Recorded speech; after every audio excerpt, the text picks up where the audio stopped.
Quand j'étais petite, pendant longtemps, j'ai eu un vrai problème avec la parole. Je J'arrivais pas à parler, j'étais bloquée, comme quand on est dans un cauchemar et qu'on veut crier et qu'on n'y arrive pas. Ouais. Et à cause de ça, je me sentais, pas normale. Je me sentais, handicapée. Et c'est drôle parce qu'à cette même période, j'avais remarqué une petite fille, qui habitait dans ma rue et qui promenait souvent son chien. Il était tout mignon, son chien. Et je sais pas, elle me plaisait, cette petite fille. Elle me elle m'intriguait et j'osais pas t j'osais pas l'approcher, je savais pas comment faire et un jour j'ose enfin, aller la voir et je m'approche, je lui demande si je peux caresser son chien. Elle me fait oui de la tête.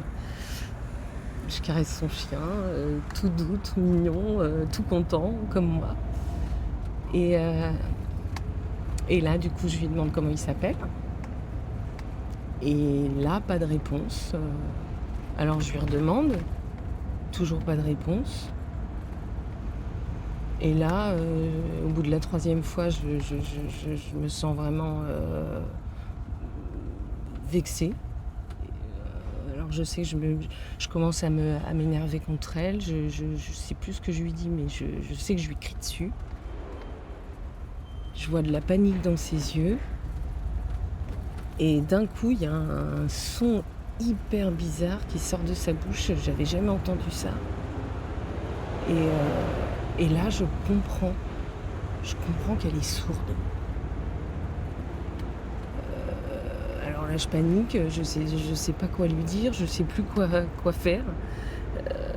Je m'en vais, je m'en vais et je me sens mais hyper, hyper honteuse, je me sens coupable de lui avoir crié dessus alors que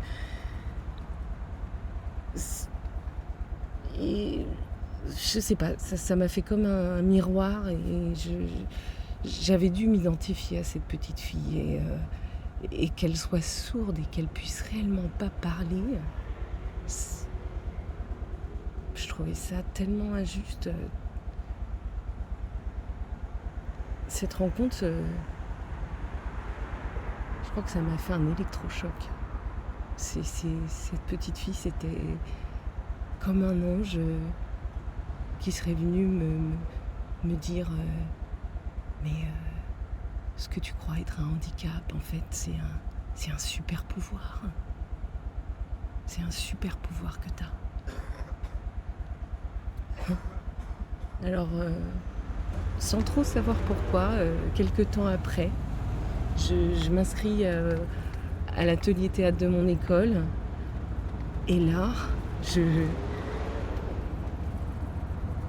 là, j'ai découvert que je pouvais parler, heu, que je pouvais parler à travers les mots de quelqu'un d'autre et comme si c'était les miens et des mots qui mettaient de l'ordre, au chaos. Des mots qui guérissaient. Ouais, c'est ça, des mots qui guérissaient.